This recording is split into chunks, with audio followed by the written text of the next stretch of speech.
So let's begin.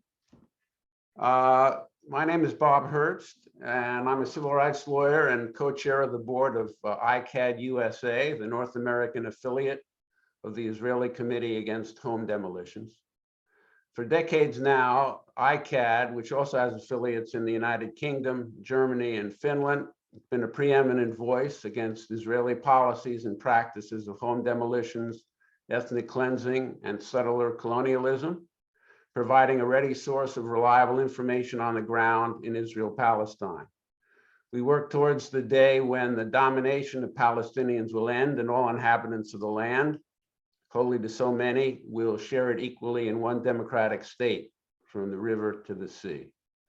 We invite you to peruse the ICAHD website at icahd.org, follow us on Facebook, and email us at info@icahusa.org. You'll find a host of materials that ICAHD has accumulated over the years on the struggle. We'd be pleased to dialogue with you and have you join us.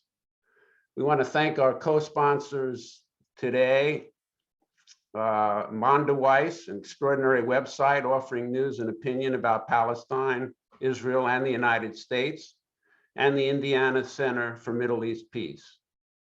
Today, we welcome Sylvain Cypel, a French Jewish journalist and author of a new book entitled The State of Israel versus the Jews. Sylvain has lived for years in Israel, New York, as well as Paris, and he had a 34-year career as a journalist, including a senior editor for Le Monde. His socialist, Zionist, Ukrainian, Polish father fled to France in 1938 before the Nazis wiped out his entire family and almost all of their Jewish neighbors. And Sylvain's dad ultimately led the French Zionist labor movement.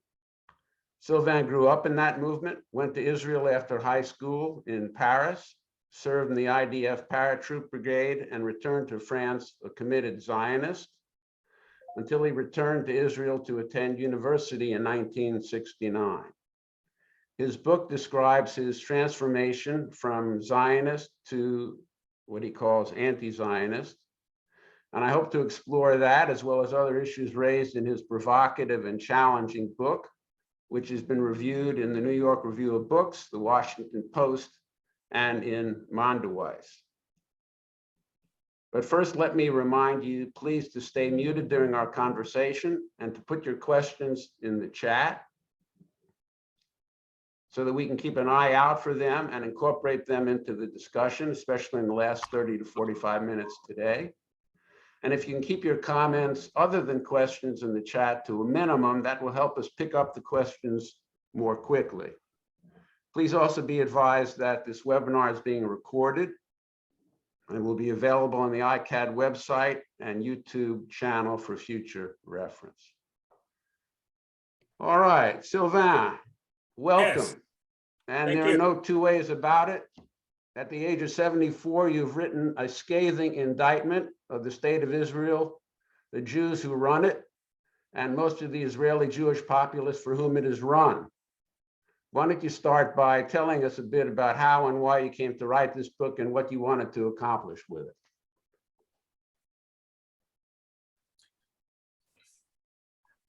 it? Before I start, I just want to say something. I speak English correctly, quite well, but I lack many words. So please forgive me when it's hard to answer. After saying that, why did I wrote that book? I wrote another book. It was 15 years ago, and it was an analysis of the question of denial in the relation between Israeli and Palestinian.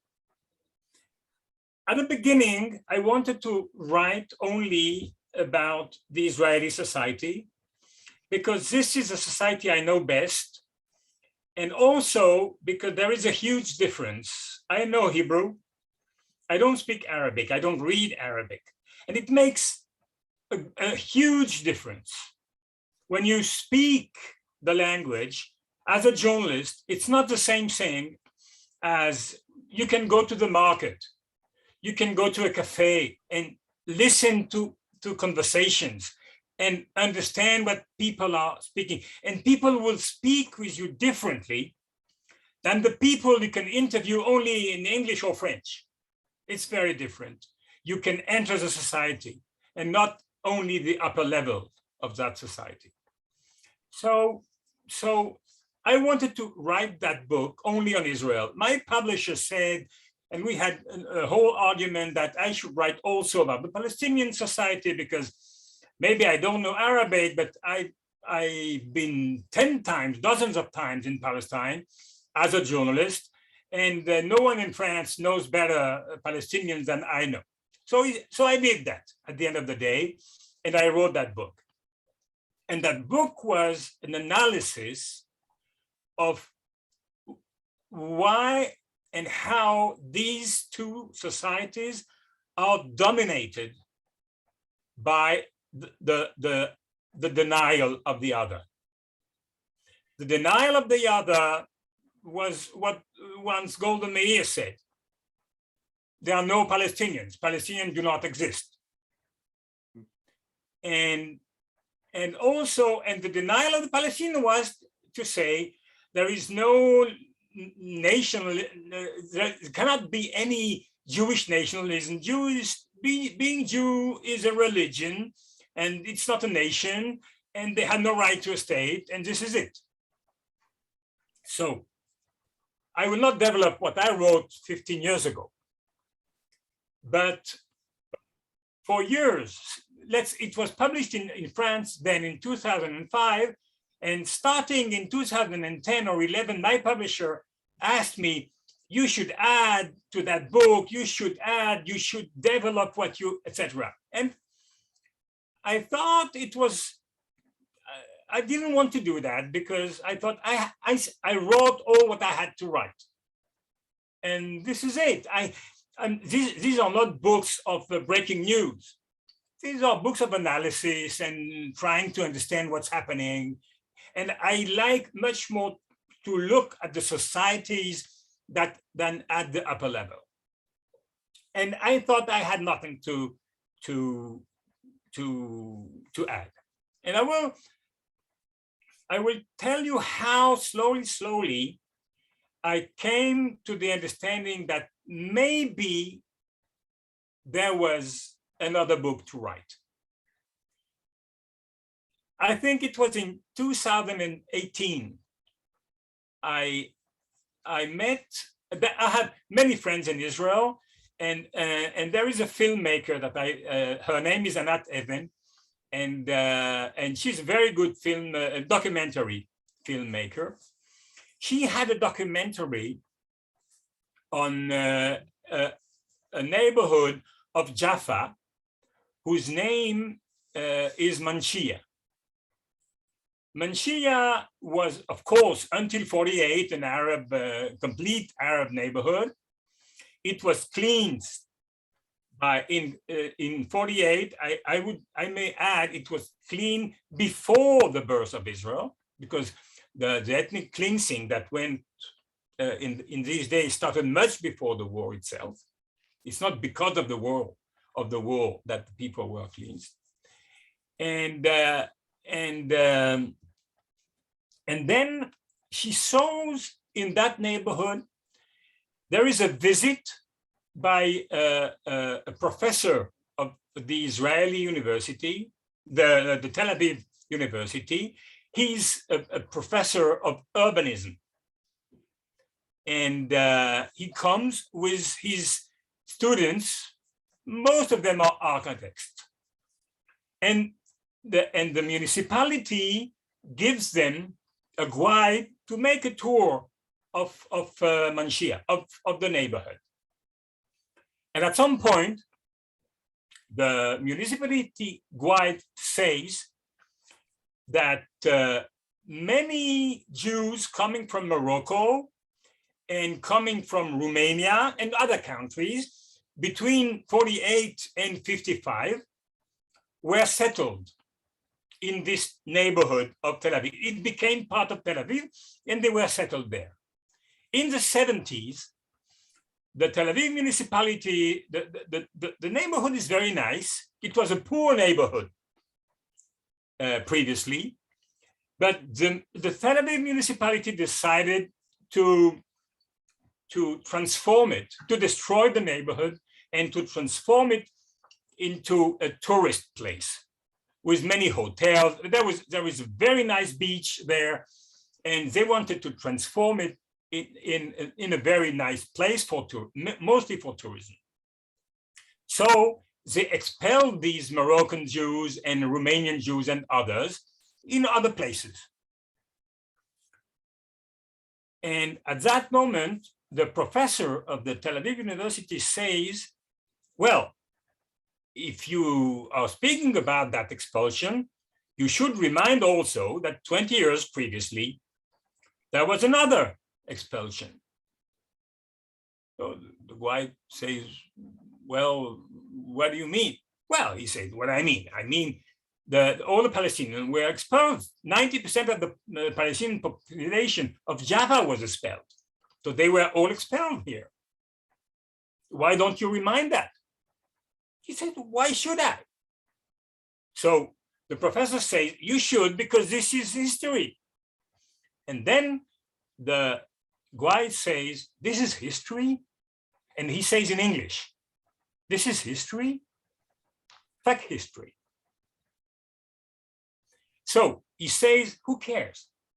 Who cares? Now, why I say that gave me the idea of a new book. Because the ruling mentality, when I wrote the first book, was the mentality that was imposed by Ben-Gurion and the founders of the state. But just at the end of 48, at the end of the war, which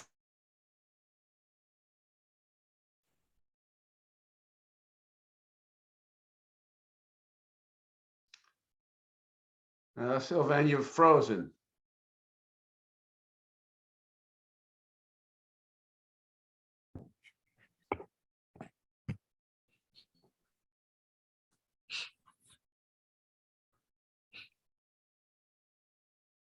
Sylvain, if you can hear me, you're frozen.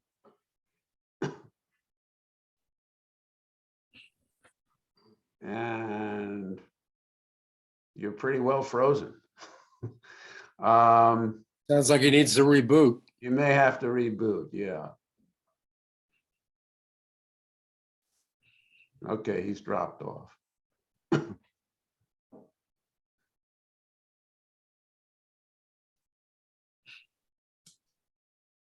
Oh.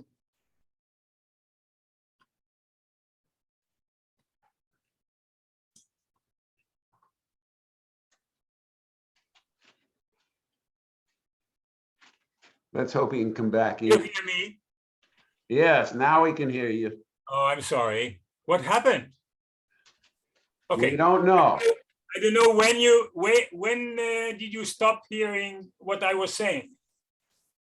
Only shortly before I told you. No, you heard when the guide of the municipality said fact Yes. history? Yes. Okay. Yeah. So it brought me to the idea because in 49, Ben-Gurion ordered what would be the political line of the Israeli historians and what will be taught to generation. Wow, baby. Look at that. It was, sorry? Go ahead. The rule was, we never expelled a single Arab. They fled voluntarily. They went out, they fled voluntarily. And this was the norm. Now, it was repeated by generation. First, it was taught to generation of children, and it was repeated by generation of adults. Now, what the guide is doing when he says, I fuck history, he shows what is new in the Israeli society, what has changed. Now in Israel, you will listen many people who would say to you, Ben-Gurion did a huge mistake in 48. He should have expelled all of them, all of the Palestinians. And then there is this dream, and then we would have lived among ourselves with no foreigner, no Arabs, no one else. And it should have been a great life. But anyway, the dream is to live without Arabs.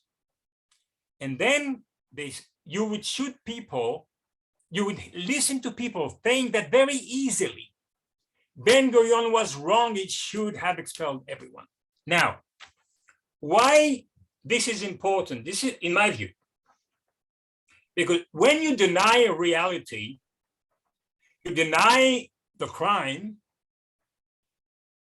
it shows that you know it's a crime. Deep in yourself, you know what you did. There is another Israeli documentary where a guy of the Palmach is asked, where was your internationalism in 48? And he answers, our internationalism was to sing the international on the roof of people we just a minute ago expelled. And this is the explanation of the denial. You know you committed a crime and you cannot admit it, because if you deny it, you can maintain the image of the good side. You can maintain you didn't commit a crime. When you say, I fuck history, and then in the movie about Jaffa, the guy, after he says fuck history, he says, history is written by the strong. And this is it. So this is an assumption of the crime. You assume it's okay. We did what we had to do. We did what we had to do. This is very different from denial. This is saying, you know what? We did it and fuck yourself. And we don't mind. They don't say we're proud of that, but we had to do that. So how much, so Sylvain, this is why I came to the idea that there was, I had the motivation to write, there was a new book to write. and the book does deal with the fact that that part of the change from the 1960s, when you first went, to Yes. today, is that instead of denying that the expulsion of the Arabs was going from denying the expulsion to accepting it as desirable or legitimate, Yes. or free of guilt and shame, and that earlier there was an awareness that such expulsion didn't conform to Jewish moral and religious values, and that has, in your view, vanished, become less of a factor. It is a complicated issue. It is a complicated issue because from the beginning, Zionism was extremely critical of the little Jew, the diaspora Jew, who was very weak. And there was the whole idea that we need a state, and a strong state, because only strength is the cardinal rule of life. And this was extremely strong as an idea. it was extremely present in the Zionist movement from the beginning. So this is not new in Israel. What is new is that the level of that feeling and the importance of that feeling in daily life and in the relationship to Palestinians and to the whole area, but mostly to the Palestinians, the accumulation, the strengthening of the idea of strength and the slowly reinforcement of that idea had modified mentality. You know, there is a quotation of the Bible that say that what you can't reach by force, you can reach by, it's not, in Hebrew you would say intelligence, chokhmah, but it's what you can get by force, you get by thinking, you get by intelligence. And the Israeli common sense had a little bit modified that Hebrew expression, that biblical expression. And the new expression says, what doesn't work by force will work by more force. So what accounts for that change? Do you think? The difference is it's quite simple. It's quite simple. It's the level of force and of legitimacy of force. This is what has changed. In the first Intifada, no tank ever entered a Palestinian neighborhood, a city, a Palestinian city. The young Palestinian that was organizing the revolt against the military occupation, they had stones and the Israeli soldier fired at them with gunfire. This was in 87. In 2001, when the second Intifada raised, the fifth day, the Israeli army launched a missile from an Apache helicopter, an American Apache helicopter, and they launched a missile, you say, on what they said was a terrorist place, but it was indeed a place for youngsters from the Fatah in Palestine. The Fatah that then was still formally negotiating with the Israelis. So there is a difference. When you don't use a single tank against a civilian population, during 7 years, they did not do that because they knew that their image will be modified if they do that. So in the second Intifada, the fifth day they do that. And now when they are bombing in Gaza, they don't mind at all. At all, they don't care. Exactly like that guide from Jaffa. They don't care. All right, so you're describing what has changed. Yes. But I'd like to press you and see if you can answer why this has changed. Or why? The why is, I would say, completely linked to the occupation. What do you mean by that? What I mean is, slowly, the occupation, sometimes there is the Palestinian revolt and they are fighting, sometimes not. But what is happening in the occupation are two things. First, you have an ambition. What you want is to keep the territories. At the end of the day, what you want is to make these territories of the Israeli state. So every day you have an administration that is devoted only to that. So every day,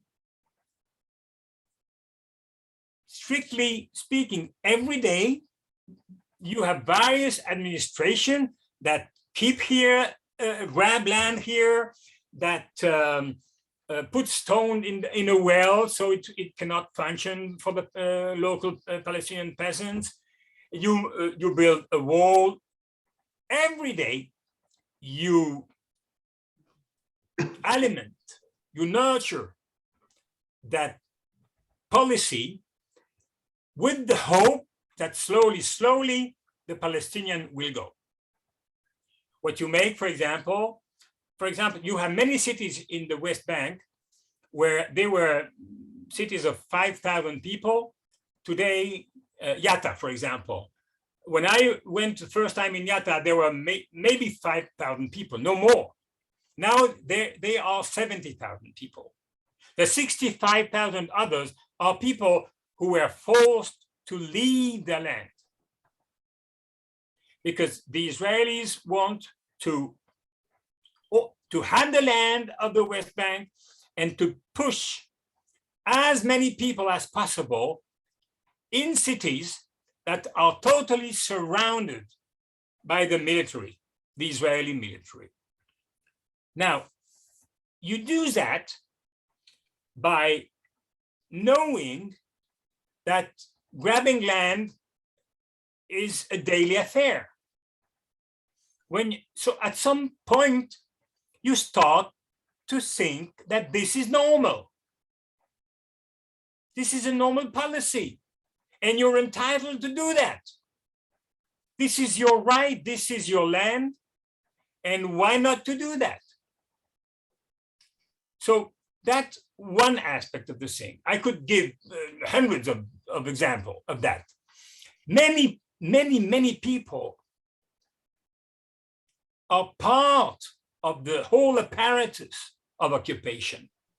Not in that they are on the ground, but their son, their cousin, their brother is either a soldier or a settler. So everybody is linked here, or in a way, in a manner or another, to the occupation. The second aspect is that you have generation of young Jewish soldiers that are all their military is to keep the occupation working. Not everybody is a paratrooper.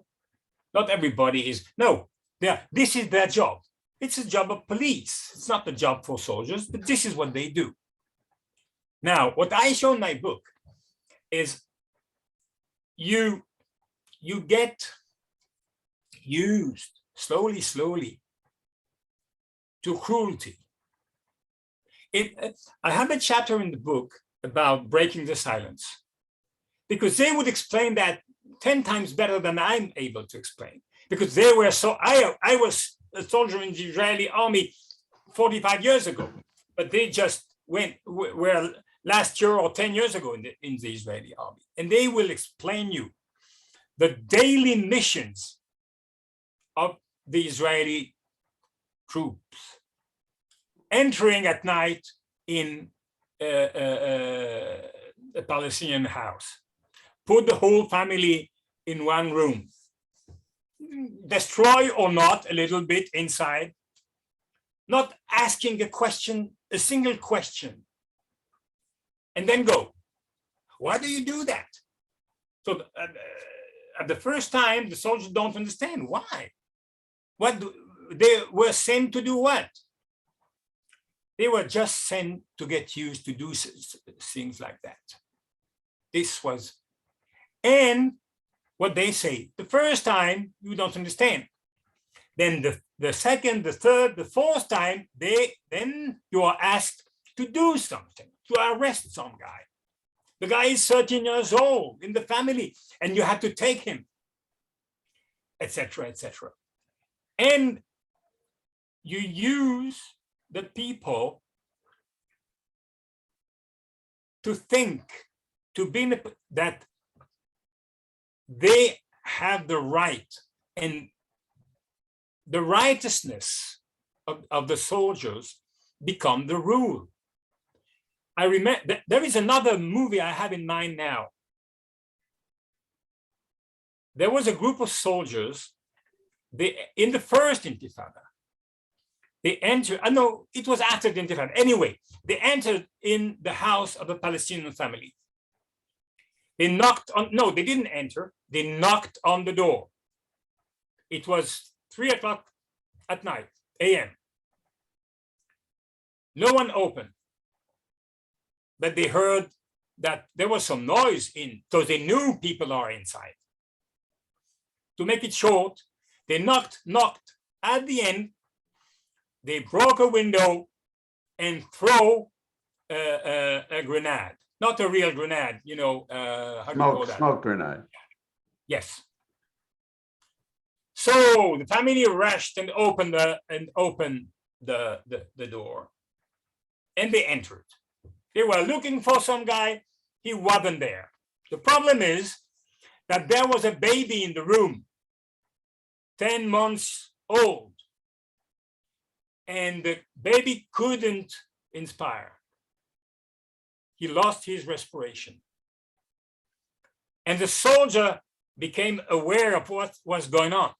So they took the baby outside, and they called a military ambulance to come very soon. The military ambulance arrived after half an hour, and the baby had died. But this is not the issue. This is not my point. My point is that the commander of this squad, military squad, he says to the interviewer, to the filmmaker, after that, I couldn't sleep for nights. I couldn't sleep at night. So the filmmaker asked him, why? And he said, that these bloody Arabs, we knocked on the door and they didn't open. Why did they do that? They are mad people. It's without how do they behave? How don't they understand when we come? They should have opened the door. Nothing would have happened. Now, what does he do? It's a denial of the crime. He doesn't ask, what do I do at 3 at night, a.m. in a simple family, and throwing a grenade in the room through the window? What is my part? No, I can't stand them, he said. I hate these people. What did they do that? Okay, I'm innocent. I'm innocent. So you cannot do what I show in the book is that you cannot do what you do when you're a soldier today in Israel, in the occupied territory, without developing a whole system of self-suggestion, of self-confidence, of thinking that what you do is okay, what you do is right, and it is your right. Well, you also Relation that with that, you need to remember it's 50 years, more than 50 years of occupation. So it has become normalcy for most of the inhabitants of Israel. It has, at least men. Okay, so Sylvain, you do point in your book to some other factors that have caused or led to this change, including the fact that you say the IDF ranks are increasingly filled with ultra-nationalists. You say that the Israeli Supreme Court is more subservient to the government. Yes. You say that, and this I think is what you're driving at in your last point, that impunity for illegal actions has coarsened Israeli society with an anger and a level of racism and violence that you say characterize an entire society. And Yes. you also say, after you describe some of the factors that make the occupation particularly oppressive, you say that there's a deliberate policy of making Palestinians' daily lives unbearable, Yes. making them sick of life in the hopes that they will eventually leave, having been subjected to what you say are the brutal whims of soldiers and settlers. I'd like to ask you, what is your evidence that this is a deliberate policy as opposed to what you often hear from Israeli spokesmen and women, that this is a necessary response to Palestinian terror? Oh, first of all, it's obvious that this is precisely what brings Palestinians to terror, and not it doesn't generates terror. This generates terror, not the terror. It's not the terror that generates the Israeli attitude. It's the opposite. There is one occupier and one which is occupied. You cannot not recognize at least that, So. But why do you say it's a deliberate policy, though, making Palestinians? Oh, because it is deliberate. It's slowly. If Amira Haas, a journalist that lives for the Israeli newspaper Haaretz, she's the correspondent in the Palestinian territories. She was in Gaza first, and for the last 15 years, she's in Ramallah in the West Bank. And she would have explained that 10 times better than me, because she knows every detail of that policy. But and she describes it almost every day in Haaretz. I don't live in the occupied territory. I just read the Israeli newspapers, and mostly what she writes, because she lived there and she can see every day what's going on. And it cannot be not deliberate. When soldiers come and put stones in a well, when everybody know that this is the only way for the peasants to have water, so they received an order. They don't do that it's not their initiative. Someone has given the order. When you know that in Hebron, a commander said that the soldier had not an order, but they were asked to shoot in the legs of the kids that are throwing stones, for example, or others. And he promised to the squad, he was their commander, that the one who will shot the biggest number of Palestinians will have a day more of vacation at home. Every 3 weeks, every soldier go back for the weekend. 1 weekend at home, for example, he will have a third day, etc. And the number of examples is huge, and it's also the decision by the Knesset. You have, for example, there are decisions that are not respected by the international law. You have decision to annex Jerusalem, East Jerusalem, to annex the Golan. You have and for example, all the creation of settlements are completely illegal in terms of international law. And these are constant decisions that are made by the Israeli government. And I would say what maybe is the better proof of a political hidden decision is the fact that, the Israeli political life is very complicated, and you have many periods without government.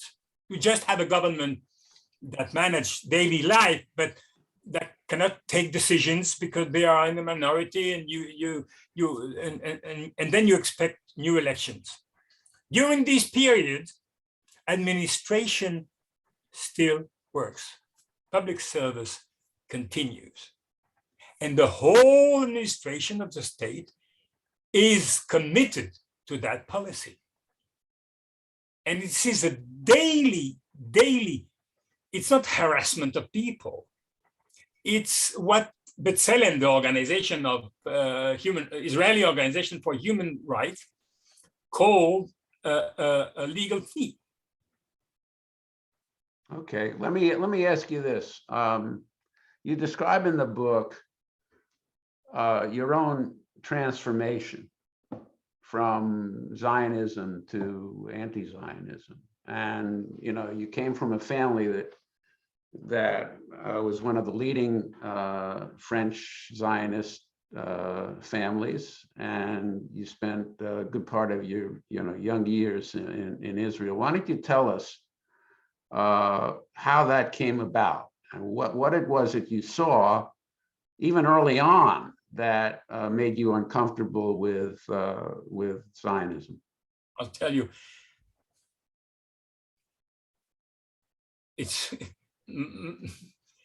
it will sound like a bizarre answer, that the reason why was that I was French.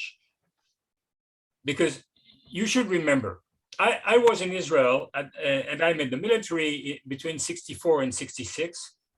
Then there was the 67 war. I was in France back at the university, and I came back in 69, or even in 68, the end of 68. When you think about 68, it's only 6 years after the end of the Algerian War, after the victory of the Algerian National Liberation Front against the French state, and they had their independence. I was living in a kibbutz. I left the kibbutz because I wanted to study. I went to the university. And 68, 69, it was very soon after the 67 war. I started to discuss, because I was on the campus, there were many debates, etc. It was a period of euphoria in Israel.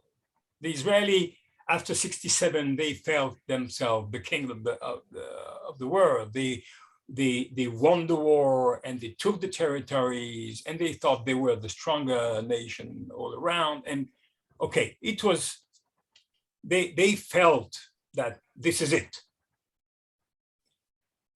And I was speaking with them and I was asking, what will you do with the territories? Oh, they would say, all these students, most of them, they would say, what will we do? Well, we will offer them jobs and we will be better than the Jordanian. We will give them, So I said, yes, but at some point it will be a military occupation, right? So at some point they will revolt.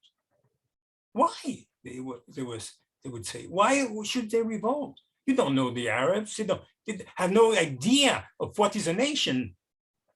They don't know what nationalism is. They are not nationalists. You give them some bread and some pita, some bread and olives, and everything will be okay. And we will be nicer than the Jordanian. They were occupier before. So everything will be okay. So all these phrases, you don't know them. You just give them a pita and some olives and everything will be okay. It reminded me the mentality of the French settlers in Nigeria. This was the way they were speaking about Arabs. Untermenschen. He was speaking about them like, and well, they don't know what is a nation. What do they know about politics? And what do they know about what is being a nation? So this was the starting point. I was 21 or 22. I started to think, why? I was in the military. How come I didn't see that when I was a paratrooper in the Israeli army? I didn't see that. It was just after, because I was before 67. After 67, that euphoria had a very impact on on the colonialist feeling. I must tell you a story. I had already a kid in that period, very little baby when I left the kibbutz. And we arrived and we were living in a very new place in Jerusalem. And there was a huge ground with people building new buildings, construction. Almost all the Arabs, all the workers were Arabs from the West Bank, because the salary, the wages were their wages were 1/3 of the wage of an Israeli worker.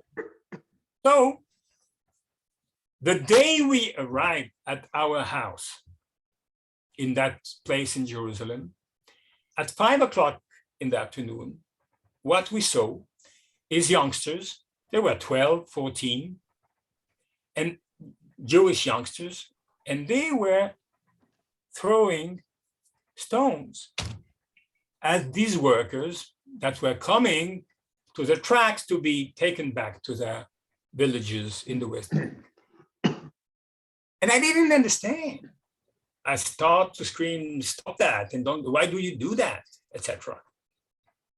And it took time, but it was quite quick. That slowly, I started to feel something that I haven't seen before when I was living only inside my Jewish family there and the Jewish community. It's a level of racism. Coming from France, my personal political education was based on the Algerian War and the liberation Algerian War. I started thinking about politics. I was 15, 16, and I was 14, 15, and I started to think about politics, and this was the case study for me. And I saw the racism, the colonialist mentality.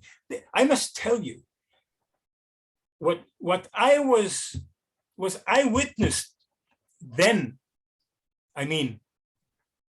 50 years ago, or a little bit more, it is nothing if you compare with the level of of cynical colonialism that is ruling in Israel. It was nothing. I don't think that B'Tselem and other organizations would have called apartheid state, Israel an apartheid state then. But today, yes, this is what they do. Well, And this is legitimate, because as B'Tselem has written in its report, which was the first report about apartheid, an apartheid state, and what is written is there are different levels of differentiation between the Jews and the others. Some are citizens, some are not, some have this kind of rights, others do not have, etc., etc. There is only one rule that is common to all the non-Jews. Their status is, in a way or in another, inferior to the status of the Jews in the society. And now in the law, more than that, in something like a constitutional law. So this is the evolution, and this is what has changed. So what is hard to understand is that many things that I can speak about existed 50 years ago. Yet it wasn't the same Israel as it had become today. Well, so I want to ask you then, in hindsight, looking back at it and your own views of Zionism. Yeah. Was Zionism okay at the beginning and lost its way, or was it wrong from the start because of its its ethnic exclusivity, so to speak? Was it doomed from the beginning in your mind?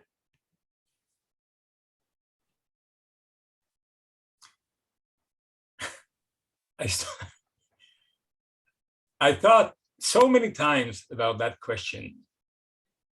And at my age, I don't have a clear answer. It's a little bit like Marxism and socialism. I mean, when I became anti-Zionist, I also became a revolutionary, and I was a Marxist. I'm not anymore Marxist.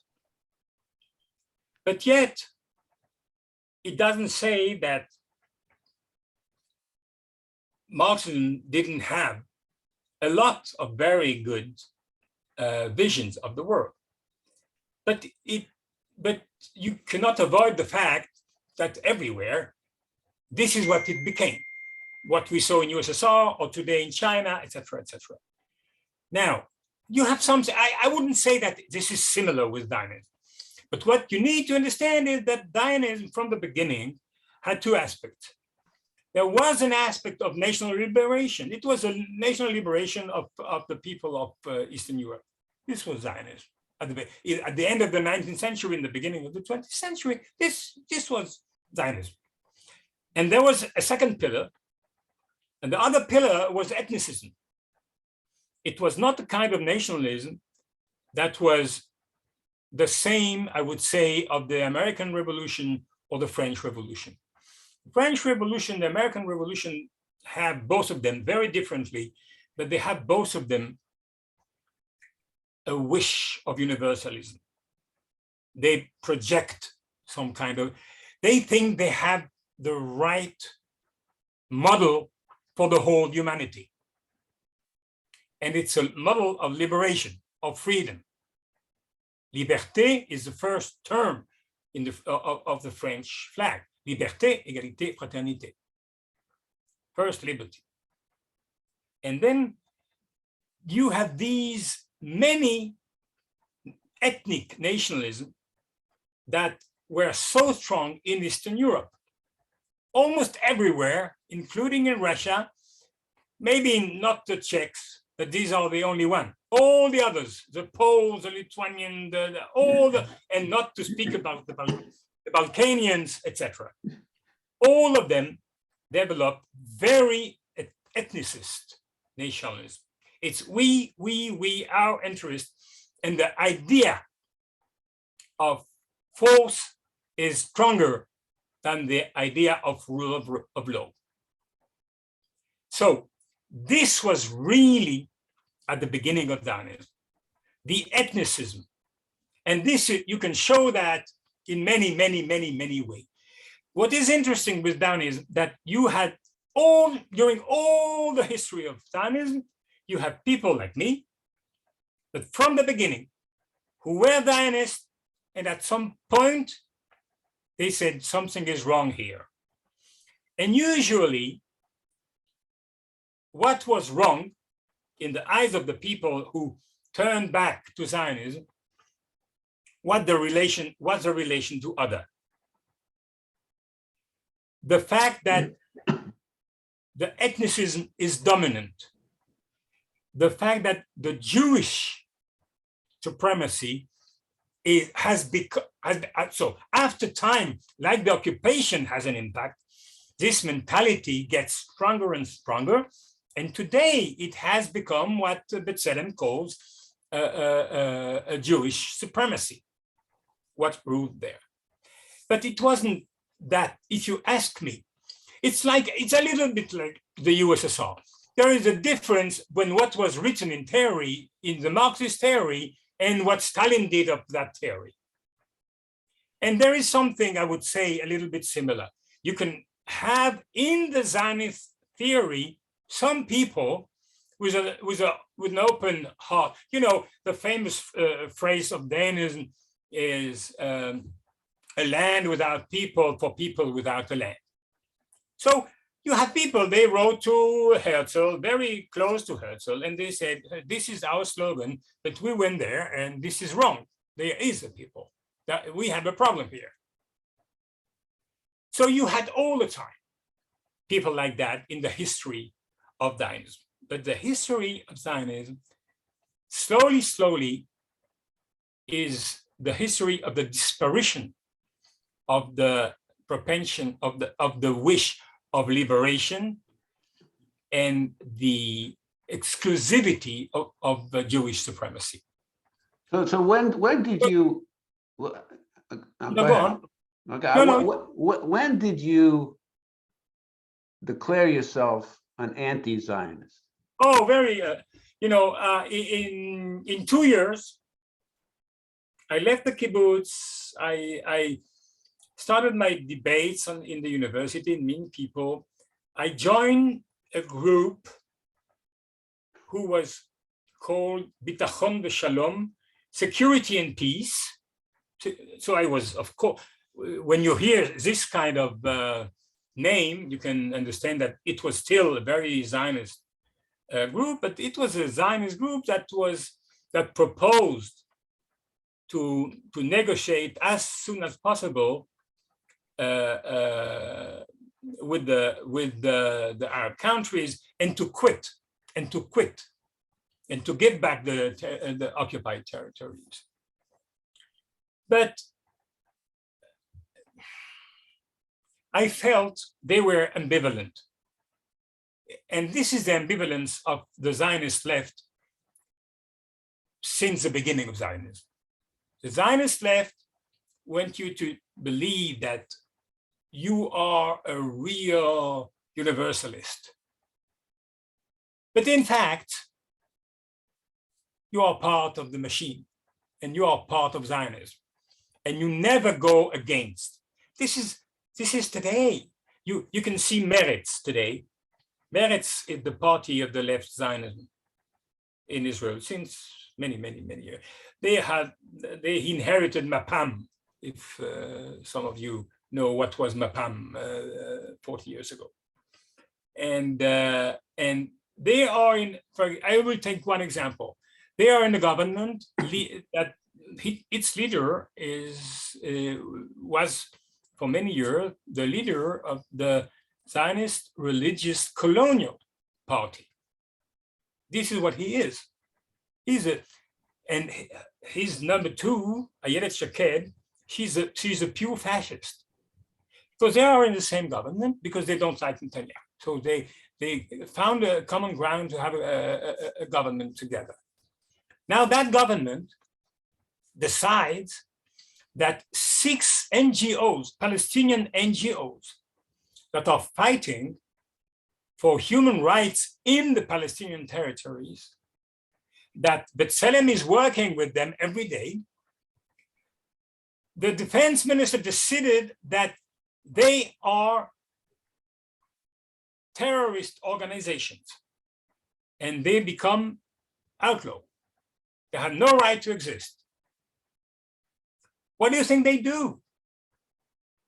Well, one of them say, well, this is a mistake. You shouldn't do that. Do they quit the government?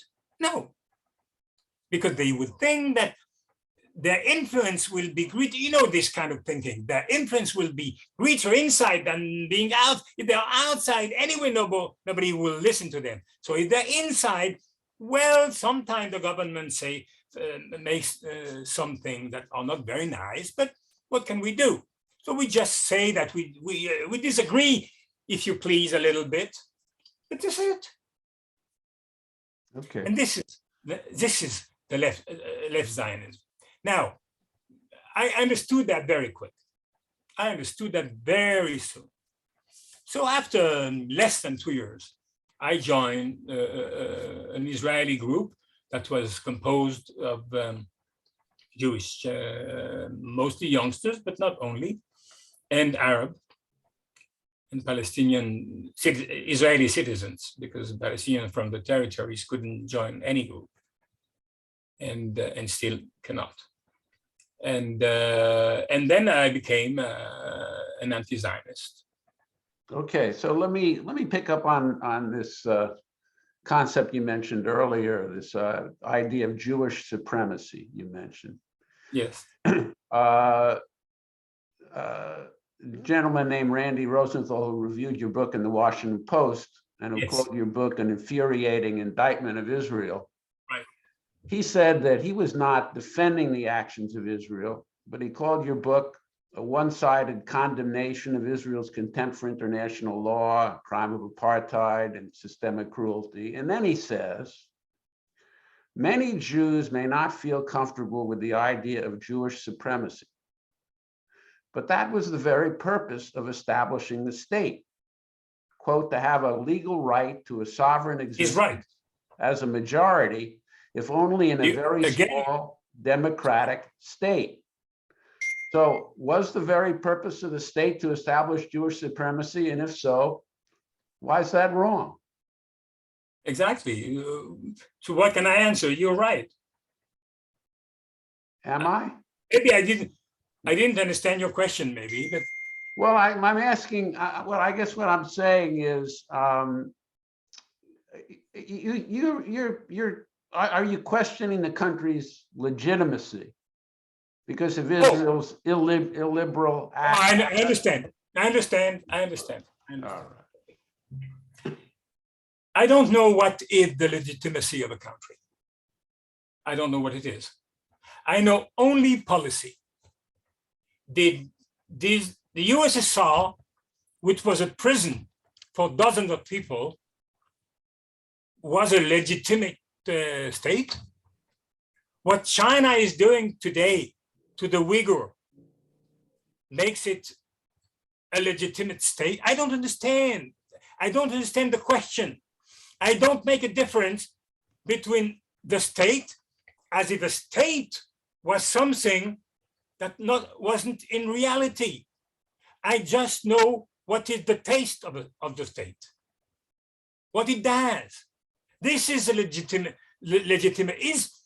Is Egypt, is current Egypt, is that state legitimate? What he does to thousands and thousands of youngsters that are not ugly Islamists, that are just Democrats, and they are thrown in prisons, and they die there. So Egypt is legitimate or not? Why do you ask that question? There is only one reason to ask that question. Do you recognize the legitimacy of the state of Israel? And the issue is, you ask the question to shut up the mouth. Because if you recognize, okay, you're kosher, and we're sure you will not raise your voice. And this is the issue. Because why these people who ask you, do you recognize or not? You never hear them saying a single word about what Israel does. That guy from Harvard who criticized me in the Washington Post, did he wrote something? He about Israel and the disgusting acts they do.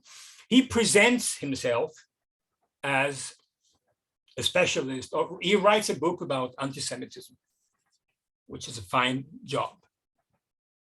And there is something interesting. In my book, there is a whole chapter about the relation between the Israeli history and anti-Semitism, and mostly Netanyahu's attitude to and the people around him and anti-Semitism today.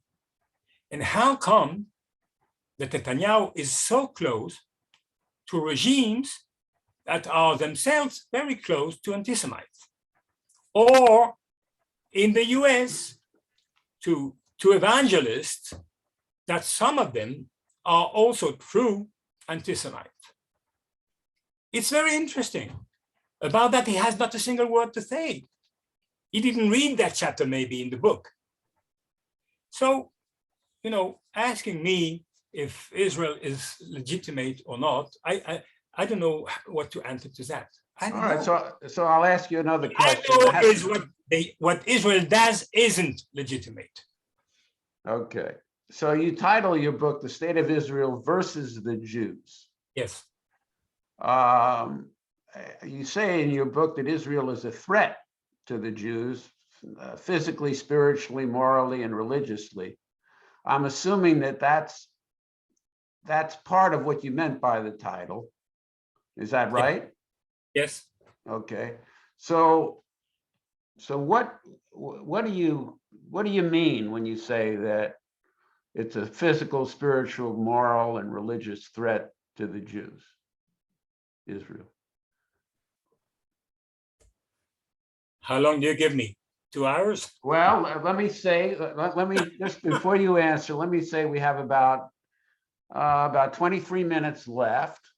I'll try. I have been monitoring questions in the chat, ladies and gentlemen, and I have asked some. So if people have more I'll questions, try to answer in please very, do. very short. Go ahead. Yeah. I think the main threat, you know, when I say that Netanyahu, the story of Netanyahu and the Hungarians several years ago, and I think it was 2015 or 2016, I don't remember. There was a campaign, a real anti-Semitic campaign against George Soros in Hungary. The ambassador of Israel in Hungary, at some point, he wrote a letter to Orban, the leader of Hungary, the prime minister, and he said, not you, but your people that you protect, they are developing an anti-Semitic campaign, and you support that. You should stop that. And I ask you to stop that, and to stop that anti-Semitic campaign. What did Netanyahu do? He took his phone, he called the ambassador, and he said, who do you think you are? Who asked you to do that? Why? Your job is to protect the interest of Israel in Hungary. It is not to interfere in internal Hungarian political life. You will apologize. Not only that, you will apologize in public. And the guy had to do that and did that. So it goes together with the completely foolish idea of Netanyahu that the real thinker of the Jewish Holocaust wasn't Hitler. It was Hajj al-Husseini. Read that chapter in my book, really, because it's unbelievable. You have all the best historians in the world that Netanyahu is mad, that Hajj al-Husseini, that Palestinian mufti, had almost no role. He was an anti-Semite, that's for sure, but he didn't play any role in the Holocaust. And to make of that guy the inspiration of the Holocaust is completely absurd. So why does Netanyahu do that? Why he invent that? This is an invention. Why he did that is simple, is to say the core of anti-Semitism is not the white, is not Europe. The root of anti-Semitism is in Islam, is in Palestine. Here is anti-Semitism. That when you understand that, you understand why after the bombing at the Pittsburgh synagogue, the then ambassador of Israel in Washington declared that there are things much more important than that bombing, and that is Islam, anti-Semitism. the guy who did the bombing in Pittsburgh was a white supremacist. But forget about that, because these are our buddies. The only sure enemy is Islam, Arabs. They are the enemies, even when a white supremacist commits such crime. So this is dangerous for Jews, because when you think that you will develop a racist policy toward Muslims, and then nothing will happen to you, it's a terrible danger for yourself, and you're not aware of that. So it is one example. I could develop a lot, but I took the expression, because I'm not the one who said, who wrote that sentence. It was Tony Judd. Regretted Tony. I was an admirer of Tony Judd, and I'm still, even if he died. And I think that on many levels, Israel participates in a way in the development of anti-Semitism exactly the same way that ISIS or Daesh or all these Muslim groups participate in the writhing of Islamophobia around the world. Let me ask you. Yes, this, please. Sylvain. Let me interrupt to ask you this. You talk in the book about the two largest diasporan communities in the world, in the United States and France, and how they differ. I'd like to ask you what kind of response there's been to your book, this latest one, within the Jewish community in Israel, in France, and in the United States. Okay, in Israel, they never heard about the book. I think some friends of mine received the book. Amir Haas wrote a very nice piece about it. And no, some phrases, but they don't know, because the book was published only in France and in the US. Oh, and in Japan and in Norway, etc. But anyway, not in Israel. Israel is a tiny country, and the question of translation is complicated because it costs a lot. Anyway, this is not the issue. So I can answer you about France and the French Jewish community and the American one. Well, it's very interesting because the attitude is more and more they are more and more opposite one to the other, and the French community is more and more closer to Israel and to Israeli policy, and more engaged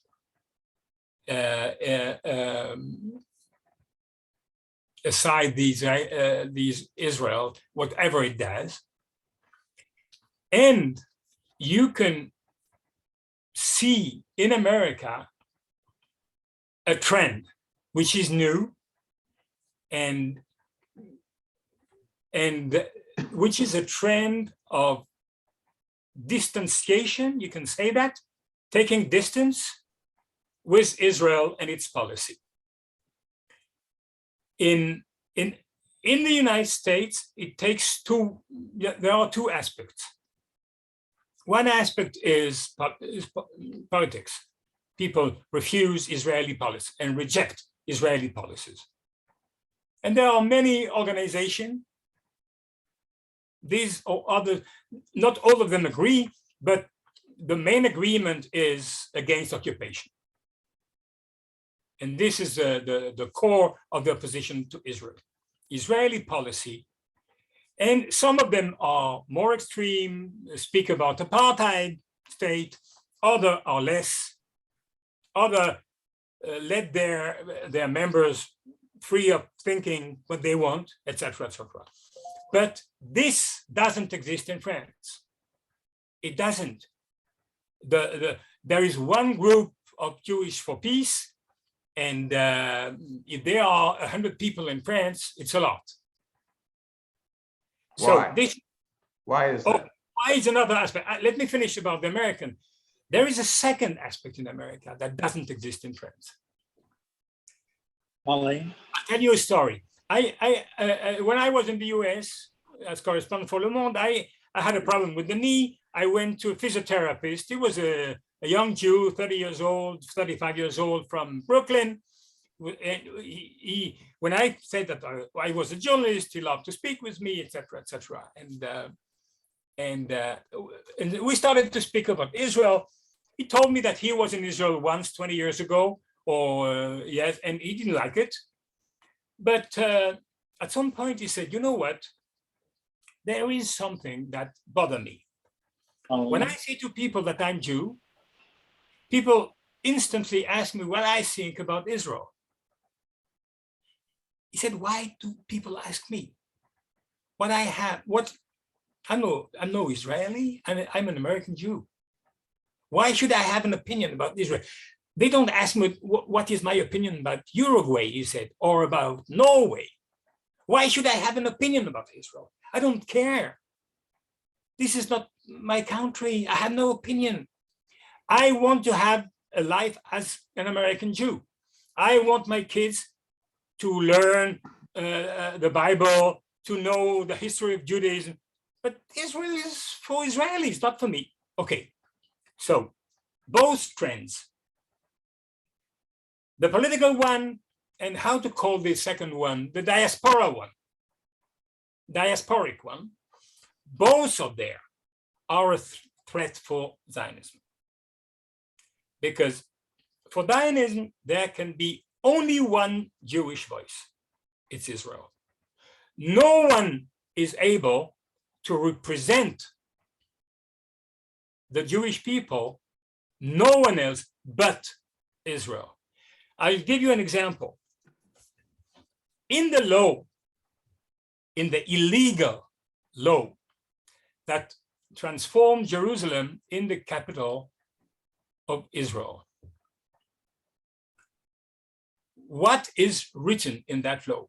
It's not written that that Jerusalem is the capital of Israel. It's written that Israel is the eternal capital of the Jewish people. This is what is written. Israel is the Jewish people. And you need to shut the mouth of any Jew who say that I'm a Jew and I'm not part of that. There is something interesting in the American community. You remember, you know who was, what was his first name? The name is Dermer, maybe Ron Dermer. He was Israel ambassador. Former ambassador, yeah. And then in Washington. Like 6 or 7 months ago, he wrote an article in Israel, extremely interesting. He said we should forget about the American Jewry. These people are not like us. First of all, they are mostly liberals, and we're not. They don't think like we think. Secondly, he said, well, they are 650,000, but our real friends are the evangelists and the nationalists. They are 60 million, not 600. They are much. There are many more. So what he said was that all these American Jews, well, you cannot say that today the support to Israel has disappeared in the American Jewry. It won't be true. But the main trend is either through politics or to a kind of discovering again the diaspora and diaspora life. Both trends are going against the will of Zionism and of the state of Israel. And in my view, it's a hope. And why isn't that happening in France? Oh, it's not happening, I think, for two main reasons. The first reason is that it is 650,000 people in France, but it is a tiny minority. The American Jewry is 10 times stronger than the Jewish one in terms of numbers, I mean, demographically speaking. Secondly, so they feel weak, they don't feel so strong. Secondly, there was the link with Israel, the political link with Israel is much more ancient. You must remember that the support to Israel was a leftist support at the beginning of the state. It was the USSR and in France, it was the Communist and Socialist Party who were the supporters of creation of Israel. And these had a whole impact on the Jewish community. Then came a whole group of Jews from North Africa, whom most of them were not educated in the system of the Republican values. Mostly those who were in Algeria. And they participate in the atmosphere of ethnic nationalism. Some of them were part of the OAS, of those who fight the arms in the hands against the Algerians. Mm-hmm.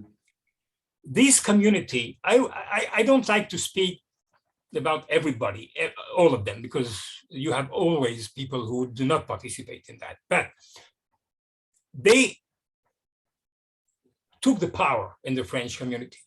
They put the Ashkenazi people aside. And they are much more ethnics than the Jews who came from Eastern Europe in the 20s, 30s, 40s. Okay. And there is, I would add a third point, which in my opinion is important to take time to explain. I would just say that the memory of the Shoah on the territory of Europe is much stronger than the memory of Shoah in the US. Okay, so let me ask, we only have about 5 minutes left. You cite a poll, 2019 poll, that you say said that 72% of Israeli Jews favor annexation in whole or in part. And most of those say they would not allow Palestinian inhabitants of the West Bank any rights at all. Mm-hmm. The depressing picture that you paint of what's happening in Israel, Palestine, strongly suggests that the chances that things will improve in Israel, that Israelis will voluntarily remove their knee from the neck of Palestinians, are small. But you said a few minutes ago that you thought that what's happening in the United States, in the American Jewish community, at least here, even though it's outnumbered by the Christian Zionist community, mm-hmm. that gave you hope. So what do you think is likely to happen over the next 10, 20 years on this issue? I'm very sorry, Robert. I don't think I can answer to such a question. I mean, who am I to forecast what will happen in 20 years? I don't know, what Woody Allen said. I don't know where I put my glasses. So. Okay, I'm going to change my question. All right, my question is, why does what's happening in the United States, in the American Jewish community, give you hope? It gives me hope because it gives an alternative to people who seek a Jewish life without being submitted to this kind of policy. And it's not only on the level of oppressing another people. In France, for example, the reformist Jewish movement is slowly growing. It's not as important as in the Anglo-Saxon sector. It's much less important, but it is slowly growing. And these people would like to support Israel, but they feel themselves diaspora Jews. Most of them have no ambition to emigrate to Israel or envy to immigrate to Israel. They just want, like the physiotherapist I told you before, to have a Jewish life where they are and when they leave. And those are living in France. So to answer your question is, I know something. I will answer to the first question in 2 sentences. I think there is no way that things in Israel-Palestine will change without a foreign intervention, political intervention. I don't know, because one side cannot lose. This is the Israeli side, but it cannot win. All the time the Palestinians are there, it's impossible to win for them. And the second side, the other side, cannot win. He's far too weak, but he cannot lose, because all the time he remained on its ground, the Israeli cannot win. So this is impossible. And the difference between the two groups are so huge. It's not only a military difference. It's on every level. Many Israelis told me that, leftists, if Israel was less strong, for years there would have been some kind of peace. But they are too strong. They are too strong. So both together, they will not come to because the Israelis are not interested, and the Palestinians forgot to believe in that. The only way to find a solution is through the international community. I don't know if it will happen. If yes, when it will happen, you need to have, but what I know, it's impossible to exclude that option. It's impossible to exclude. If something happened in the area and the interest is to solve that issue, there will be a solution. And all these arguments about the fact that it's impossible to withdraw the settlers, this is bullshit. This is bullshit, complete bullshit. I don't know if there will be one state, 2 states. I don't. If you ask me what I would prefer one state and everybody loves everybody. But it's complicated sometimes, and maybe you will have a first step before that, or 2 or 3 first steps. But anyway, this will not happen by itself, only through the two. This is for sure. Sylvain Cypel, thank you very much. I thank you for coming here and talking with us. Ladies and gentlemen, thank you very much for staying with us. I want to have a wonderful day. This recording will be available on the website for those who either missed it or want to recommend it to their friends. Thank you so much. Have a wonderful day. Thank you. Thanks. Bye-bye.